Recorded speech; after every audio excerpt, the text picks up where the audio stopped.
my channel. Today I'm talking to you guys about tech school, finally, specifically about Fort Sam Houston and also being a 4.0, so Aerospace Medical Service. Start off, opinions of me and out of the Air Force.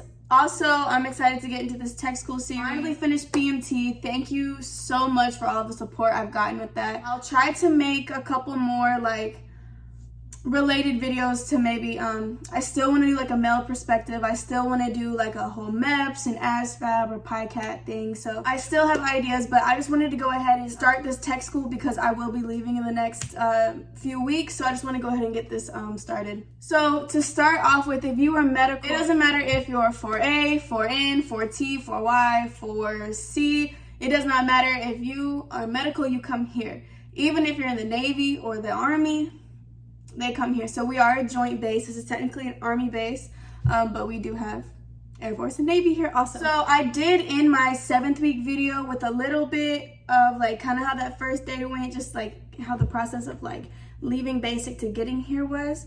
So yeah, the drive is like 20 to 30 minutes from Lackland. It's a JBSA, so Joint Base San Antonio. So Lackland and Fort Sam are kind of like the same. So the bus is gonna drop you off right in front of the dorms. You're gonna get off with all your stuff, try not to fall, and then you're gonna walk into the drill pad. So when you're looking at the dorms or whatever, it's kind of like, it's shaped like this. Maybe I'll try to find a picture because I don't know how good that description is. And in the middle of each side, there's like an open spot, and those are the drill pads. So there's gonna be airman leaders there assisting you. They're telling you like, hey, like drop your stuff off right here, just stand here. They're gonna take accountability. And these airman leaders are people that are just in like holdover, have classes. They probably graduated already and they're waiting to leave, or they're changing AFSCs and they're just in like a holding process. So they will have any basic answers to your questions, but I promise you all of your questions will be answered within the next like hour or two when they do like an in-processing brief. So the head like in-processing MTL coordinator person, they're going to come out. Accountability should be taken already. She's going to have all the keys and you're going to get assigned your room. You'll know what your room number is. You'll get your key, go up to your room and set all your stuff down. You're going to take your green duffel bag and empty it out. Just empty it on your bed. And then take the green duffel bag back downstairs empty because you need it. All gentlemen will be on the 1st and 2nd floor, and women, we are on the 3rd and 4th floor. Just like BMT, so yeah, you'll be used to climbing up 4 flights of stairs, but the floors here, like a flight here is not like a flight in basic training. There's like 18 to 20 stairs per set of stairs. At basic here, it's like 8 or 10. So, but it's still 4 flights of stairs. All right, so you're gonna come downstairs, you're gonna form up right outside of the airman's attic. It's a place where you can pick up stuff for free that airmen have dropped off that they no longer need. And then as an airman here, when you are leaving, or really at any point, if you have anything you don't want, you are able to take it to the airman's attic so other people can use it if they need it. You'll find things like household items, maybe Tupperware or a trash can or a fan, or just little stuff for your room. You can find bedding, you can find pillows. I personally bought my own, but they're there if you need it. People drop off old clothes. They drop off old pens and pencils and toiletry products that haven't been used. So you'll see everybody's sunscreen from basic training. There's like a whole section of just sunscreen. You can get your lotion, toothpaste, just whatever. Again, whatever was dropped off that was not being used. You'll get that, get your first dibs on stuff, take it back up to your room, and then come back down and form up all over again. And then they're gonna take you to the DFAC, which is right across. The thing about this base is we have a troop bridge. So instead of walking directly across the crosswalk to where you need to go, you have to take this bridge. I'll try to make a video, but you have to take that during the duty hours. To be honest, it kind of sucks because I don't know, I just hate walking across it, to be honest. It just seems so extra, but it's just to like avoid stopping traffic during the day. So they're gonna take you there, you're gonna go to the DFAC, you're gonna eat, and then you're gonna form up, and they're going to walk you guys to the BX, which is a good little walk. But at this point, you're just fresh out of basic, it's nothing new. They'll take you there, they'll let you buy your essentials. So that's when you're gonna wanna get your pillows, your sheets, your blankets, you're gonna wanna get toilet paper, cleaning products, any toiletry items that you need, just your basic room essentials, because your room is gonna be completely empty. There's gonna be nothing in it, not even any toilet paper. Like, You have to buy everything. You'll find out who your roommate is like when you go up to your room for the first time. So if you walk into a room and people's stuff is already in there, then you have a roommate that is already currently being there. Or if you're like me, I happen to actually room with my roommate who I was in a dorm with at basic training. So we walked in our room at the same time. We were like, "This your room too?" And she was like, "Yeah." And I was like, "Okay, good." Because like I liked having someone that I already knew and knew I could live with because I've been living with them for the past 2 months. So that was cool. They do provide blankets and sheets and stuff if you don't want to buy them. But they're gonna be like basic training bedding. And she says if you use theirs, you have to use hospital corners on it. Do what you will with that. I kept it real simple. I have sheets, like a fitted sheet, a sheet to sleep under, and then I have like a throw blanket, like a nice fuzzy throw blanket, and that's all I used to sleep with. And I have 2 pillows because I don't know. I just didn't want to get a whole comforter, to be honest. And then I got my fan. My room is already really like cold, and it works great. That works for me. It's all temporary. All right, and then you're gonna go to the MPR, which is our multi-purpose room. It's right at the bottom of the stairs, and a lot of meetings are held there throughout the week, and it's where you will be meeting every morning for your in-processing week. So the MTL is just only gonna tell you what you need to know for the weekend.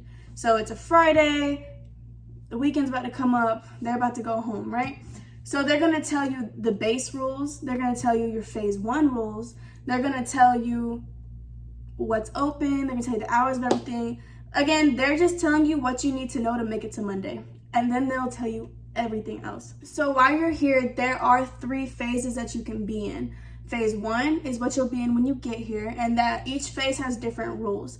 So being phase 1, you cannot wear civilian clothes, you cannot get in cars, and you cannot go off base. So kind of restricted, but it's only for 21 days minimum, and you'll be given a phase patch to go on your reflective belt. That's another thing. While you're here, if you are outside, you have to wear your reflective belt across your chest, and it's so you don't get hit by cars during the day. Also, it kind of helps differentiate Army from Air Force from far away, because Army, we have like the same uniform except their words are black and ours are like the spice brown. And they wear reflective belts, but they wear the solid color ones, kind of like the ones in basic training that we use when we run. Those are kind of like what they use. And then the Navy, I don't even think the Navy wears anything. I think a couple of them do. I think it just depends on your flight or however they do stuff. But yeah, so Air Force has to wear those. Yeah, and to phase up to phase 2, you have to do 21 days minimum. You have to do these airman courses, which are just like they're only really like 15-minute long courses. You just got to get signed up on. Room inspections and open ranks, that phases you up. And then once you get to phase 2, you can wear civilian clothes, you can go off base, you can get in cars. So yeah, a lot of people like for graduation week, like their family's in town, so they're like, might as well stay if they're just going to Fort Sam Houston and they come in here with their families. But it's like, you have to walk everywhere, you can't get in your car, and it's frustrating and it's hot, but you get through it. Also, this is just a Fort Sam Houston rule, and it's been like this since COVID hit, but alcohol is not allowed. Even if you are of age, it's not allowed. So like while you're a student, so take what you will with that. So don't drink. And if you were to get caught drinking and you are of age, it's still gonna be like an alcohol related incident. You're gonna get like a whole lot of trouble. And so with drinking not even allowed, especially if you're underage, that's a whole problem on its own. So now just don't do it. Just don't drink, especially if you're underage. So you're gonna go through all of that, and then you'll be released for the day. So we just use that time to get settled in our rooms, set everything up, see what we need. Me and my roommate, we had actually just went to the BX. We bought everything under one transaction, and then we split it up.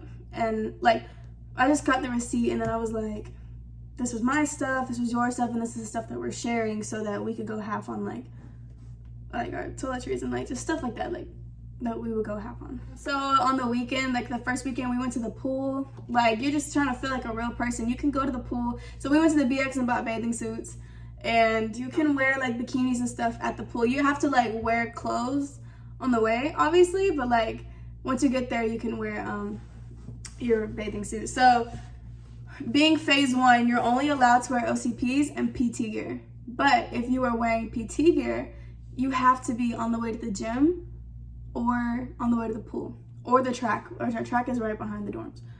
I don't know what. It's like the sun is going away. I just remember that first Saturday, I slept in. I don't even think I slept in like that late, but just not having to wake up at 6 was like all that I needed, or like 5 or whatever. I was sleeping so good. I also remember taking a fat nap. Took a very good nap one day too. It's so good to just have that weekend to just chill and just catch up on your sleep and like go do something you want to do. Like, it was great. Yeah, so I hung out with my family. You're gonna see people hanging out with their families. You guys can go to the BX and do stuff. Y'all can go to the pool, go wherever. Just not off base. And so curfews, let me talk about curfews. We do have curfews Monday through Thursday. So during like the week, curfew is at 2200, so 10 p.m. You have to be in the dorm and in your room by 2200. Friday and Saturday, curfew is at midnight. And on Sundays, curfew is at 8 o'clock, so 2000. You have to be here. You just have to be in the dorm. And then at 2030, you have to be in your room because they're going to do the GI party, which is basically everyone opens up their doors and the airman leaders come around just to get accountability, making sure the name tag on the front of the door matches your CAC. And it's a time for you to deep clean your room for the week. And then once the GI party is over, you're free to go anywhere inside the dorm, but you can't leave. And then the other curfew is 2200. So we do have day rooms on each floor. Well, second floor, third floor, and fourth floor, there's day rooms. Of course, the men and women are not allowed on each other's like wings. So when you go up to a floor, there's gonna be like, there's a little hallway you go through, and then another hallway, and then there's like this common area, and there's gonna be a day room in there. There's like vending machines and other rooms depending on the floor. And you are allowed to go like I could go on the male's second floor day room. Like, you can integrate in the day rooms, but like as far as going down the wings where people actually sleep, you're not allowed. That's dorm integration or whatever, gender integration, I'm not sure, but you're not allowed to do that. So like someone could, like a male could come up to the fourth floor, but he can't come down my hallway. Make sense? So yeah. And then also for Fort Sam Houston, I keep saying that because every single tech school is different. Like even Lackland, even like those staying at Lackland, they have totally different rules. So you could be going to Virginia, Mississippi, Florida, wherever you end up going for your tech school, you're gonna have your own set of rules. So here we have PT Monday, Wednesday, Friday, and it is mandatory.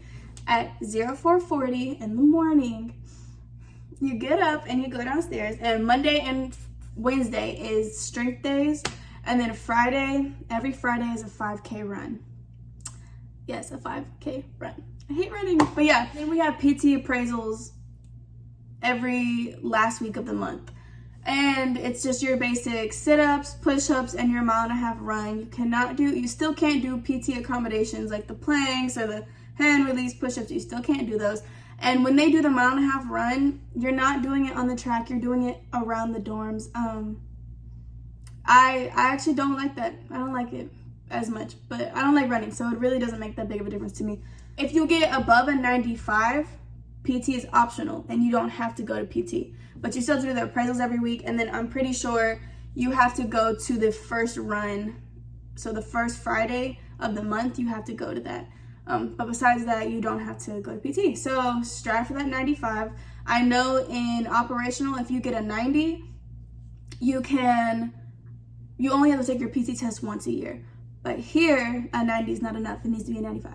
So do what you will with that. So come Monday, you're starting your in-processing brief or your in-processing week.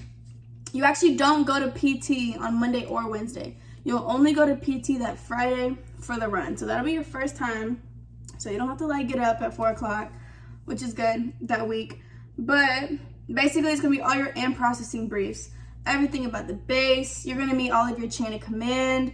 You're gonna meet the chaplain. You're gonna meet some of the MTLs. You're gonna meet a head rope from each rope department. So we have ropes here, and they're airman leader positions. You can either do a green rope, which is like a flight commander, a yellow rope, which is a squadron commander, red rope, which is the highest like ranking rope you can get, and that's a group commander. Or you can get orange, which is like they're the innovators. They help just make the dorms better and take like opinions from people to be innovative and creative. White ropes, they're the chaplain's assistant. I am a head white rope. They do different jobs. I might talk about that another time. Teal ropes, they do sapper and SARC, so your suicide awareness prevention and your sexual assault prevention.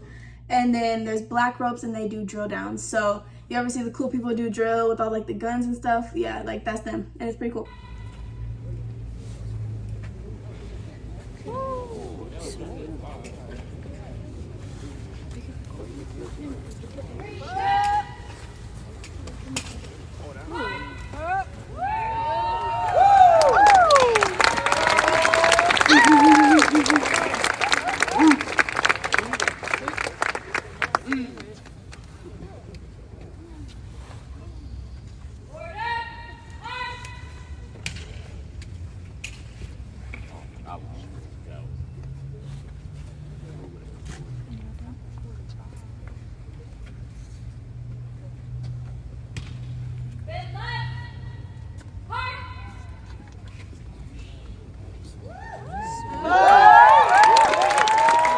Someone's gonna talk to you guys about study tips. Somebody's gonna talk to you about alcohol and tobacco and just what it does to your body. It's just gonna be a whole bunch of different stuff. So every morning, you're gonna have morning formation at 07:20 a.m. You're gonna end up meeting for that. This is like after like you're in processing, I'm pretty sure. I really can't remember. I can't remember if we did this our in processing week or if it was just every time after that when we're in our Spartan flight, which I'll talk about that in a minute. But either way, 07:20, you're gonna meet up outside. Everyone's gonna form up in their flights. Each flight is led by a different MTL, but our MTLs don't march us there. It's not like an MTI or anything. We're just gonna watch all the students march off to class, and then we get released as a Spartan flight. You'll get released to go to breakfast, and then they'll be like, okay, meet back in this day room at such and such time. And basically, Spartan flight, those are for people on holdover as well. So I didn't start class for like 3 weeks, so I was in Spartan class for 3 weeks on holdover, waiting for my classes to start.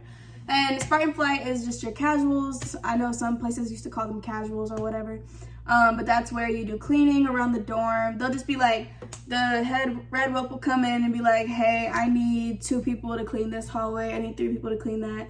You just clean it and come back. If you're not cleaning or doing anything, you're in the day room, chilling on your phone.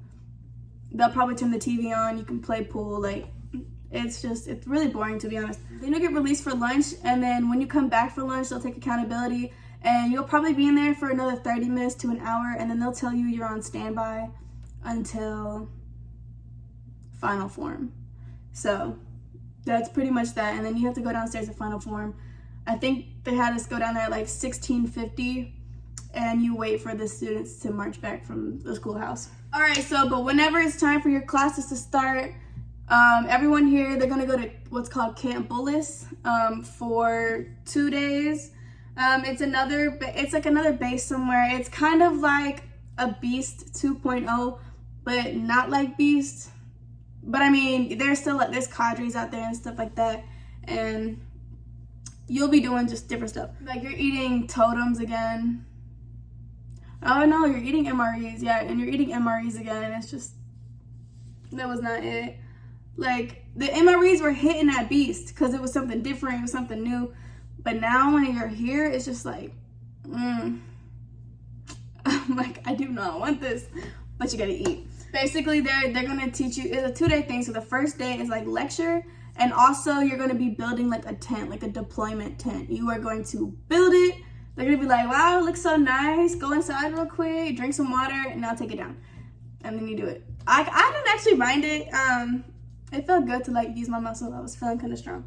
But so yeah, you're gonna be learning about triage. So how to triage patients based off like their needs and who needs more immediate care. You learn about combat care. You're gonna learn about basic interventions. So like applying a tourniquet, a chest seal, pressure bandage, like the really basic stuff, just to get them out of like a danger zone and like to someone who can really take care of them. The second day, you're gonna actually learn how to upload patients onto an ambulance. There's gonna be like real life mannequins, and they're gonna weigh like different weights to make it feel real. So some mannequins are 130 pounds, some are like 200 pounds. They're gonna tell you how to lift things. They're gonna tell you how to put it in an ambulance, how to put it in like a medical bus, and then how to put it in a C-17, which I thought was really cool. So we actually do get to go inside of a C-17 airplane. And then there's gonna be like this simulated like combat zone that you do, and like you get your weapon and you go and you point it at a screen like you're playing like real life like Call of Duty. It's pretty cool. You're gonna wait for them to say like, okay, like everything's clear, you done killed all the people. But they're gonna also make sure that like don't kill civilians, like make sure it's actually someone worth killing. That sounds terrible, but y'all get what I'm trying to say. Yeah, and then there's gonna be all these mannequins on the floor with different stuff going on with them, like bleeding out, missing limbs, torn off stuff. And you have to triage them. You have to see who's like, if they're already like expectant or like dead or like not gonna be able to save, you don't worry about them. But so I'm literally, I think I drug him out. It's like this 200-pound mannequin. Again, I was feeling strong.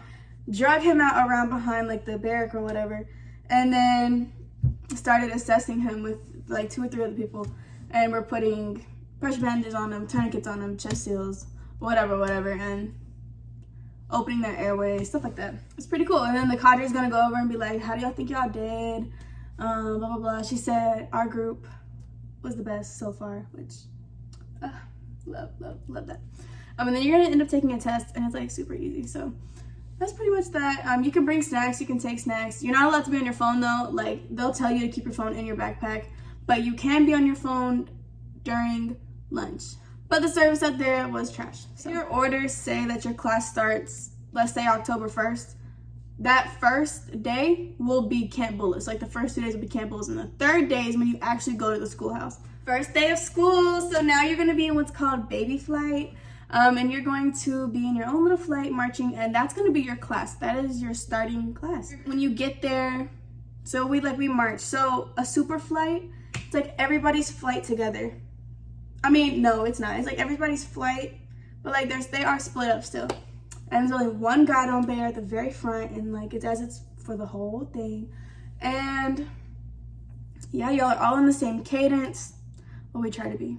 It's marching here, like it's not like basic training. We be struggling sometimes, but it's okay. When you get there, you're gonna do open ranks. When you end up going to class, it's just gonna be like a brief day, like, hey, this is the course, everything about the course, this is what to expect out of it, these are the schoolhouse rules and stuff like that. When you form up in the morning, like before we even leave the schoolhouse, it's based off your flight. Like, so we have 3 different flights, and so 381, 382, 383. 381 and 382, they're on the right drill pad, and then 383 is huge, so we're all on the left drill pad. And like they're marching. There's 2 schoolhouses here. One is like way up the hill and by the USO and all that, and the other one's like right around the corner. So luckily I go to the one that's right around the corner. And yeah, it's just different AFSCs have a different schoolhouses. So when you get there, everyone's gonna stop or whatever. Airman leader or an MTL will give a little, like, just give a couple words. Then you're gonna do your squadron chant, and you're going to fall out. So you're gonna do an about face, and then you're gonna take off your hat. The schoolhouse is a no hat, no salute zone. So if you pass a major or something, if you're on the schoolhouse property, like, you don't have to salute them. Of course, like, greet them or whatever, but you don't have to salute. Also, they are really strict about phones. No phones at all. You can bring your phone, but when you get to class, you have to turn it off and put it in a pouch, and like a little shoe pouch, like it just sits there. You can have it on lunch. You cannot have it on breaks. You get 1 hour and 15 minutes for lunch. So you're gonna see the Army and Navy here, and they're in like basic training 2.0. Like they do everything as flights together. They can't do anything on their own. Like they are marching together as a flight to the DFAC. They do stuff on the weekends. Like, it's not like that for the Air Force. We can go at our own leisure to lunch and just make it back on time. Also, we do share a schoolhouse with the Navy, so you will see Navy. I think if you're like for Charlie, so mental health, I think you actually have classes with people in the Navy.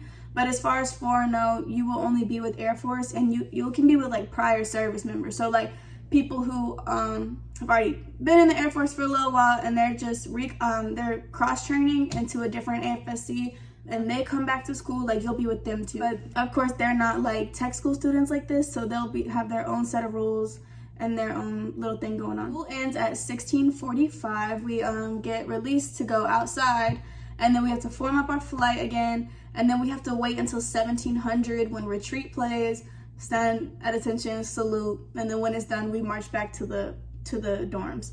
And on Monday and Wednesday, the chaplain will actually be there waiting for us, and he'll give us like a little speech, give us a few words, which I always look forward to hear, because our chaplain here is so amazing. Like, if you get to come here and experience the current chaplain, like you, an amazing, like very like inspirational, very profound person. Like, he's great. And then at final form, also the MTLs or airman leaders are going to say a couple more announcements, and then you're released for the day. Tuesday and Thursday it's the same thing, but the chaplain won't speak. They're just gonna, other people are gonna say their stuff, and then you're released for the day. On Fridays we do it different though. On Fridays, instead of having final form, we have morning muster. So that is at 06:50. So on Fridays we have to be outside earlier, and we form up in front of the dorms. Instead of like in the drill pads, we form up in front of the dorms, and then we march in to the drill pad to like make a show, I guess, or to show them like how well we march. And there's gonna be music playing, and all of your commanders are gonna be there.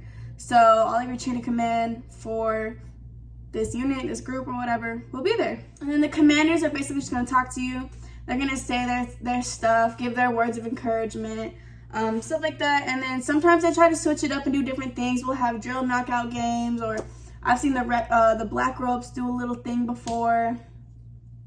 Just depends on the day and what they got going on. And then at the end, the chaplain says something right before we leave. And again, best part of the whole day, best part of the whole like muster. It's great. And then not only for Friday mornings, but for every morning, they do accountability. So it's kind of like how graduation went at basic training. When the MTIs had to go all, what was it, like, I don't know, all people for like, I guess, I don't remember how BMT split it up, but basically for here, it's by flight. So they'll go all 381, President accounted for, sir, or ma'am, and they'll do that for each of the 3 flights. And then we sing the Air Force song, the Airman's Creed, and we do our squadron chant every morning. Every morning. Yeah, so yeah. And then we are led to school by our flight commanders. Again, our green, yellow, red ropes. And yeah. So that's kind of about Fort Sam Houston. That's a brief thing about Fort Sam Houston and what to expect, like getting here, and what to expect starting classes, and just how the mornings are gonna go. To get a little bit into more of like 4-0 specifically, I do have some information for you guys. So the course itself is split up into 5 different courses. So the first one is BLS, or basic life skills. That's basically CPR, how to save somebody going into cardiac arrest, how to keep their airway open, stuff like that. That part is not graded, but you will have to like perform that.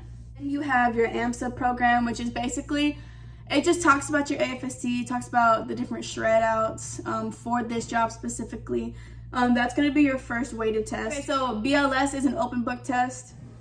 AMSA is your first weighted test. So you have to study for this one. And then the next course is going to be anatomy and physiology, and that's going to be split up into 2 tests. So AMP1, AMP2. Then you'll move on to NREMT, which is the National Registry, like EMT certification and stuff like that.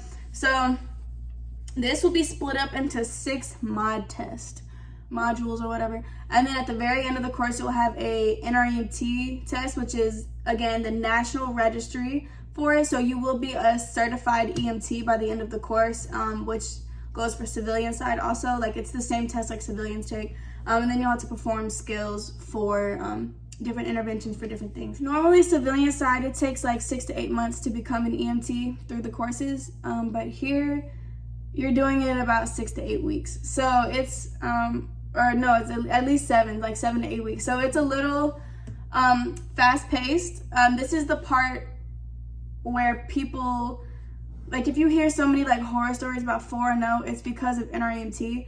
But don't get scared. Again, people, it's like you just gotta take everything anyone says with a grain of salt, because it is very doable. It's challenging. Like you have to study, you have to put in the work, but it's doable. And then you have nursing after this. Nursing's like 4 or 5 weeks. It's like a month long. And then you have 3 tests within nursing, and that's basic nursing and then 2 advanced nursing classes. And then with that you have like a lot of skills and stuff, or just labs and stuff, which I currently just started nursing. I'm still in basic nursing. You will graduate here from phase 1, but then with 4-0 there is a phase 2 location. So you graduate here, this is all like your lecture, these are all your academics, and then you go to phase 2, which is all hands-on. So you'll be putting what you know to use. You'll be going to a hospital. You could get stationed in one of 6 places. You can go to Travis Air Force Base in California, Nellis in Las Vegas. You can go back to Lackland. Lackland's got a really good hospital. You can go to Keesler Air Force Base in Mississippi, Wright-Patterson Air Force Base in Ohio, or you could get stationed in Eglin Air Force Base in Florida. You don't get to pick. You don't have a say in those. They'll just let you know where you go, which we just found out.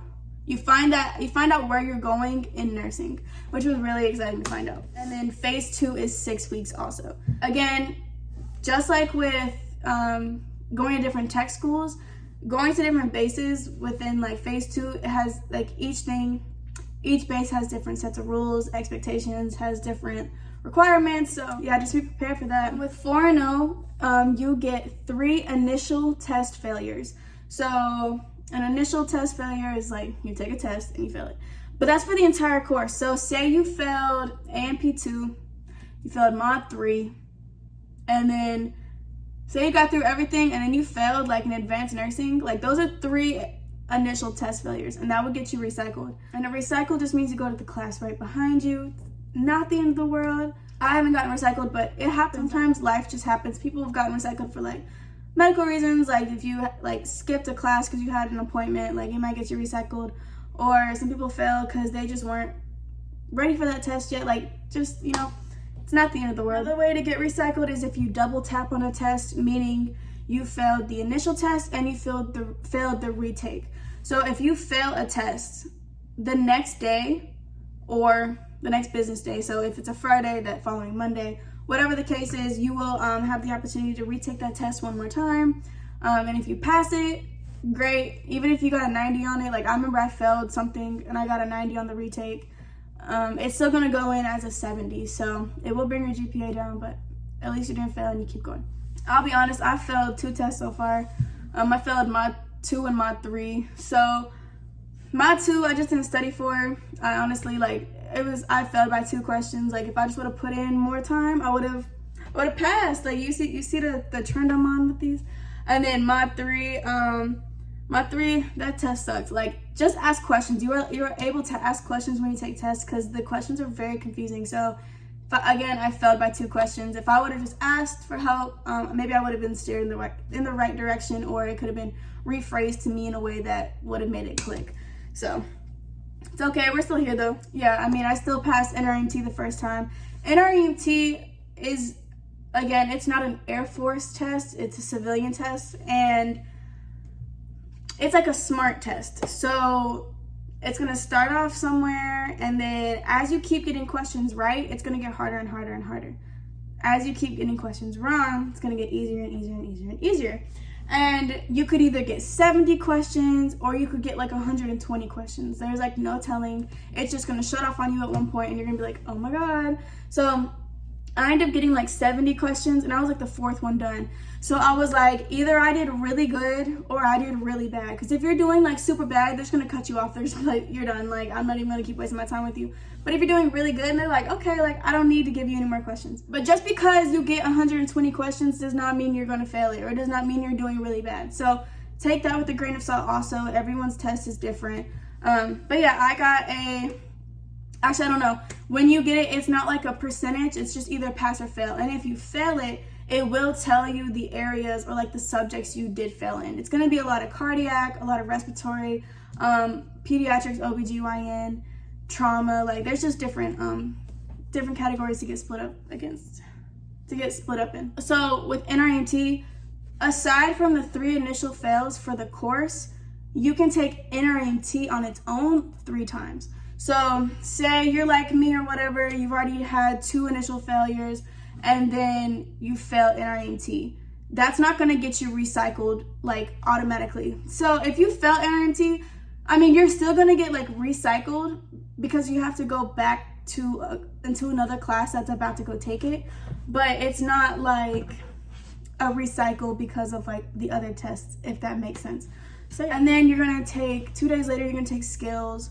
I don't really know what all to say for skills. It's a lot of memorization. Like you're memorizing a script basically, and you're memorizing interventions for different things. You're memorizing, you know, they're just telling you how to go about a patient assessment. So a medical assessment, say you need to administer epi for someone going through anaphylactic shock, or you need to deliver a baby. Like there's things to do. Or like a trauma assessment, you need to know how to open an airway. You need to know how to admit, like how to treat a gunshot wound, or how to treat protruding bowels. Like it's just different things, but you're given like so much time to like really like learn it, practice it, and like perfect it. So don't stress about that now.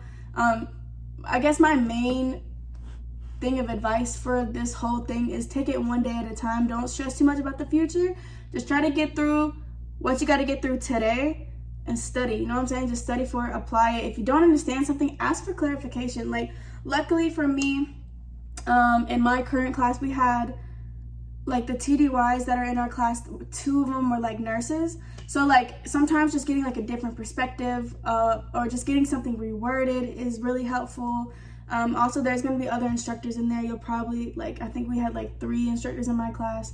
So just getting different viewpoints, or just sometimes someone else saying it a different way helps it click. Learn how you learn best, whether you're audio, kinesthetic, visual, like, and try to apply that the best you can. Maybe I'll make like a study tips video, but basically, I guess all I can say is like read ahead in the prep kits. So first of all, this is the EMT book, textbook. Very heavy, to be honest. This is gonna kill your back, but you'll be fine. Read ahead. Every chapter has like a prep kit in the back of the chapter, and it basically like sums up the entire chapter. So you can read that ahead of time. It's got all the definitions for each chapter in there. And then whatever your instructor is writing on the board, whether they're drawing something out or writing something, like write that down too, because it's probably very important. For this stuff, this is what your anatomy book looks like. Just basic, a lot of pictures, it's anatomy. And then for nursing, I'm only in basic nursing, so we were given these 2.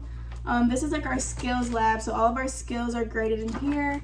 And then this is all of like the information and stuff. And then we'll be given an advanced nursing book, which looks just like that when I get there next week. Your instructor should give you like a Google Classroom link or whatever, and they'll upload like study guides and study quizzes. So honestly, just use those, because whatever they're telling you about and like reiterating, it's probably going to be in your test, so it's really important. As far as like phase 2 will not be like this at all. You're not going to be in a dorm with like intercom systems. Like there's not going to be MTLs, there's not going to be like mandatory PT. I mean, unless yours has that. Again, each phase is different, but like things are just gonna be really different. It's gonna be like a lot more relaxed compared to this. Like the Air Force, it's like a crawl, walk, run type of situation. Basic training, you're crawling. You don't know anything yet. You need your handheld, like you're crawling, okay? Then you come to tech school, and they're letting you walk a little bit. You know, you're kind of an adult, but you're not grown yet. You know what I'm saying? Like you're not a child, but you're not an adult.